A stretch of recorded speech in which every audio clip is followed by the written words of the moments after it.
Hi, and welcome to my additional videos to help you in your calligraphy journey. This video, it's called right hand positioning, and I'm also going to cover a few other things like finger movement versus wrist movement versus arm and shoulder movement. So let's start first to talk about the right hand pointed flexible tools that we have as options. So I am currently using this tool. So what you have in here is an oblique pen holder, and then I have a pointed flexible nib called Hand 101. I have been using this nib for now 3 or 4 years, and I like it very much. But when I was a beginner, I didn't start with this nib. So I started with this one, and also this one is the same nib. It's a Nico G. And this nib, same as a Zebra G, is a very good option for beginners.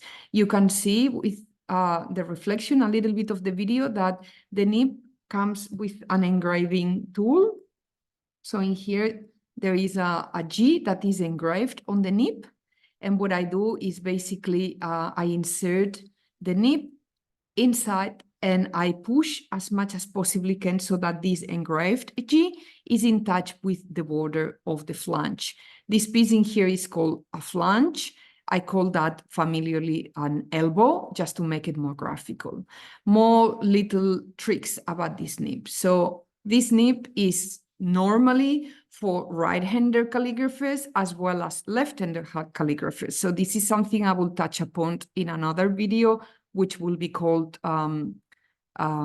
left-hander positioning. So in here, something else I want to mention is this type of nib, which is an oblique pen holder. You see, I just detached the flange or elbow from the main pen holder in here. So there is a type of pen holder, which I don't have in here currently, but you can purchase online, which is called a dual 2-in-1 pen holder. And this can be really, really good because basically you have a straight pen holder for your broad edge calligraphy. And also you have an oblique pen holder for your pointed pen calligraphy. So I'm going to push again, and now you have it. When I insert the pointed nib in, I look at aligning a couple of things. So you see at the very back of the flange or elbow that there is this like a heel shape. And so what I want is to align the back of the flange to the point of the nib. So I try to create a very straight line of alignment between the two. And as I mentioned, I push the nib as far as I can possibly can where the engraved G is basically in touch with the border. Okay, now in this case, it's basically the same thing.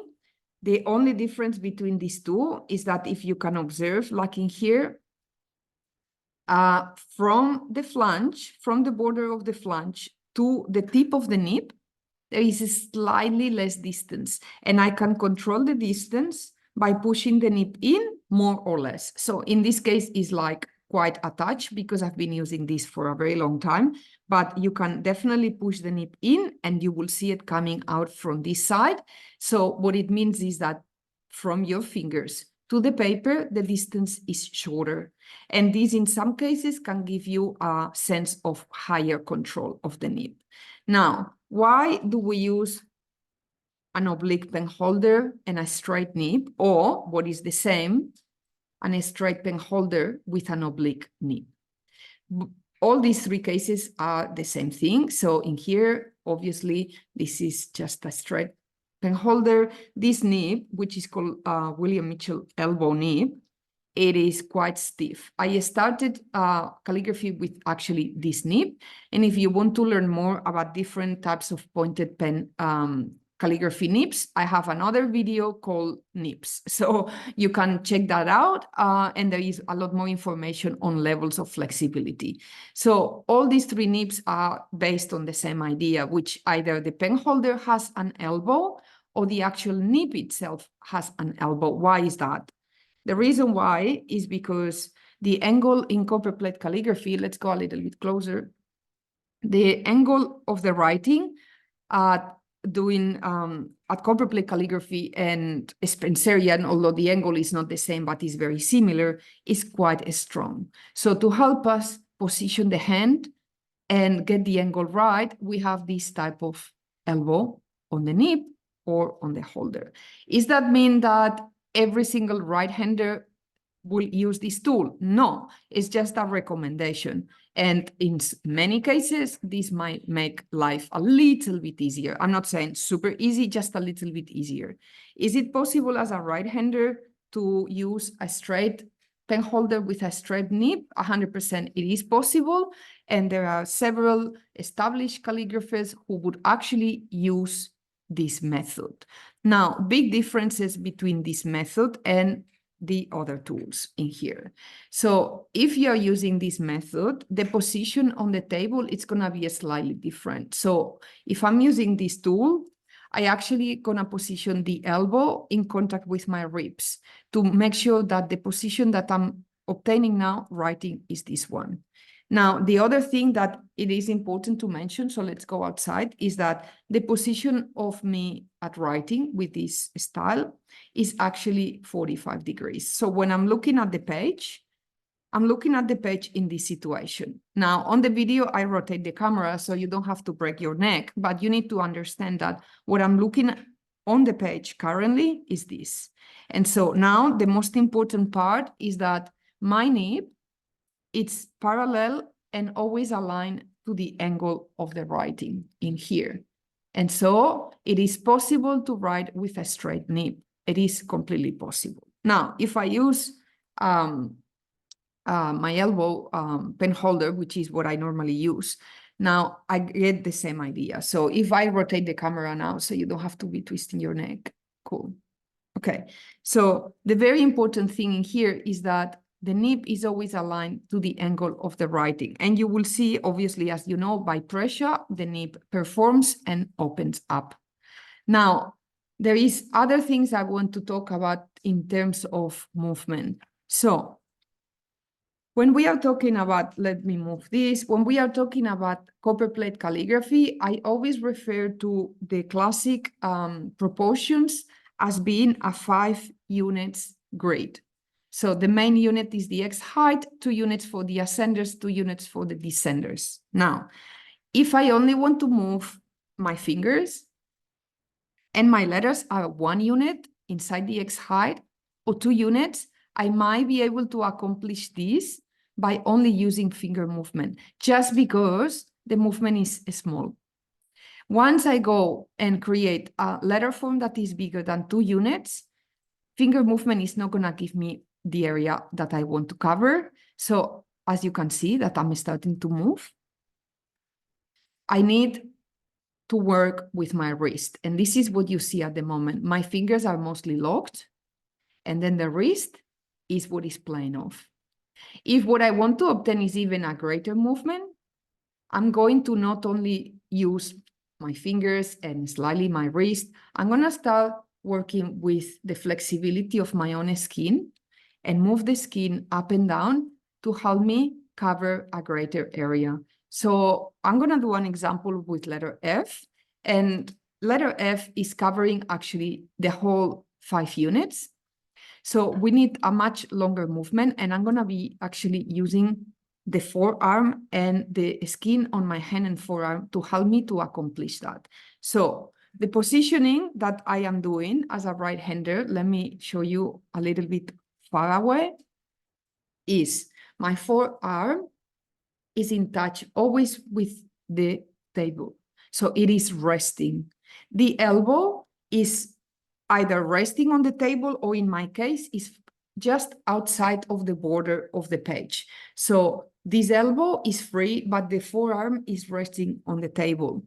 And then, depending on the movement I'm doing, I'm gonna be doing wrist movement, I'm gonna be doing wrist and finger movement at the same time, or I'm gonna be moving and using the flexibility of my own skin in this section and in this section to help me to accomplish bigger movements. So let's go and use a page, and I'm gonna do a very simple demo So let's go inside in here. I'm gonna be marking the area of the X height so that you know where I'm sitting. And I'm gonna be talking about letter F. So this is my X height. And as you know, we have 2 units for the ascenders, 2 units for the descenders. In the case of the letter F, it is one of the, or probably the longest letter in the lowercase, and we are covering a lot of space in here. So what it means is from the baseline, we go up and we go up again, create the top loop, keep going down, create the second loop, and from here, exit. Okay, so we have a very, very elongated movement in here. Okay, so I'm gonna dip in my ink. So I'm currently using walnut ink, and it's made out of mixing water and walnut crystals. And I choose to use a really dark walnut ink, so I need to use quite a generous amount of crystals. And then I'm gonna dip in my pen, and I normally touch just gently the border of my ink to download a little bit of ink. Okay. Now, talking about the foundation I just explained. So first, the nib aligned to the 55 degrees. Second, if the movement is small, and just a second, because I might need to change the nib in here. Okay, cool. Let's grab this one. Okay. First of all, the nib is aligned to the angle. Second of all, if the movement is really small, I might only need to use finger movement. If the movement starts to get bigger, I might want to use wrist movement, because you see, I'm covering a much greater area than just using my fingers in here. Now, what happens when I use wrist movement? So if I want to go from the top of the ascender area to the very bottom of the ascender area, and I'm only using my wrist, I'm gonna get this banana shape, which is okay if that's what you want. Let's go in. If it's okay, is that's what you want. But in the case of the F, we have a very, very straight line that needs to be followed in here. So if I only use my wrist, I'm gonna get this arching curve, and what I want to obtain is a different movement, okay? So when I do the F, what I do is actually, I'm starting with my fingers and going up, stop, go up again. And now in here, I'm gonna use the skin of my hand to push down. So my fingers are pretty locked. My wrist is pretty locked. And what I did is using the flexibility of my skin again to go down. So you see that the movement of my fingers is actually not moving much. Okay, and so what is actually coming into place is the flexibility of this section of my skin and my upper arm in here. Let's go out in here. So this is an important thing to understand, because when we need to do straight lines like the F and the P, we might need to have in consideration what we are looking at. So let's do a summary of what I just explained. Again, the positioning of my page is at 45 degrees, regardless if I decide to go with an elbow pen holder or a straight pen holder. The important thing in here is that in both cases, you see the different angles, okay? You see the different position. In here, now my nib is parallel to the slant of the writing.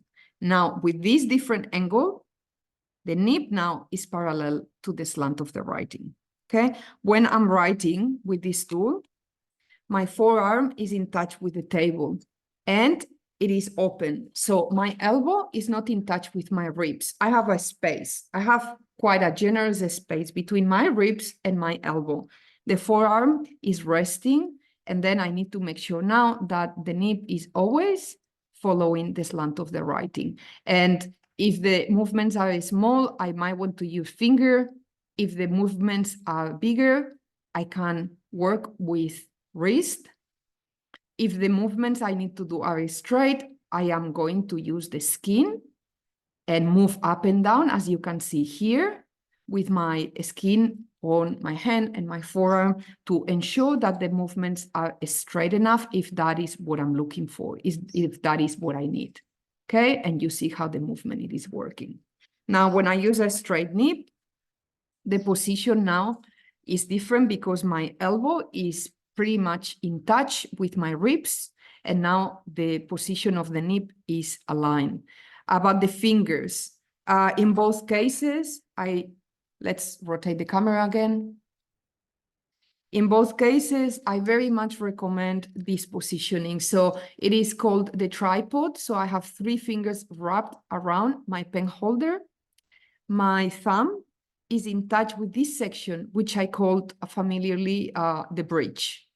This is the bridge between my pen holder and the flange or the elbow piece. So my thumb is in touch with the bridge, as you can see here, and these other 2 fingers are wrapped around. The position of the pen is higher, so it's not sitting in this section resting, but it's sitting up here. So it's slightly higher like that. And now I have all the ingredients that I need to start writing. If I am using this tool, I'm still using the tripod method, so my 3 fingers are still wrapped around. I have these 2 fingers driving my hand. And then now the position of my arm is that the elbow is touching my ribs. And then now I can get a positioning where my hand and my nib are aligned to the 55 degrees. So these are just a few tips for table, paper, hand and finger movement and positioning. So I hope this is helpful. If you're a left-hander or want to know more about left-hander options, because as well as a left-hander, we have these 2 options to work with, you will find another video which is called left-hander positioning. Thank you very much, and I'll see you soon.